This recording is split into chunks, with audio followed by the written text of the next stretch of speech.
ইনশাআল্লাহ। আমরা রক্ত দিয়েছি, আমরা জীবন দিয়েছি, কারাভোগ করেছি। এই কারণে বাংলার জমিনের কোন ফাঁসিবাদের স্থান হবে না ইনশাআল্লাহ। মরহুম শহীদ মৌলানা দেলোয়ার হোসেন সাহেব বলেছিলেন, রক্ত দাও, জেল খাটো, জীবন দাও, আল্লাহর মদদ আসবে তোমাদের উপরে।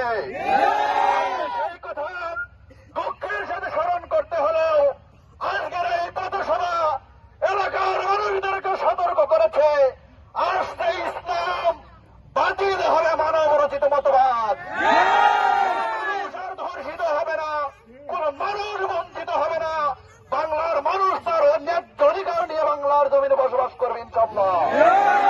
ভাইরা আমার, আগামী দিনে বাংলাদেশের ন্যায়ের প্রতীক দাঁড়িপাল্লার পক্ষে অত্র এলাকার সাধারণ মানুষদেরকে সমর্থন দিয়ে, ভোট দিয়ে অত্র এলাকার চুয়াডাঙ্গা 2 আসনের নন্দিত নেতা জনাব রুহুল আমিনের হাতকে আমরা শক্তিশালী করি।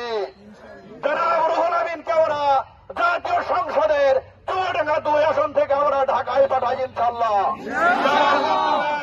ন্যায় এবং ইনসাফ প্রতিষ্ঠিত হবে, সেই কাজে অত্র এলাকার সাধারণ মানুষদেরকে অংশগ্রহণের মাধ্যমে ন্যায়ের প্রত্যেকে বিজয়ের আহ্বান জানিয়ে আমি আমার বক্তব্য শেষ করছি। আল্লাহ হাফেজ। বাংলাদেশ জিন্দাবাদ, বাংলাদেশ জামায়াত ইসলামী জিন্দাবাদ। আসসালামু আলাইকুম রহমতুল্লাহ।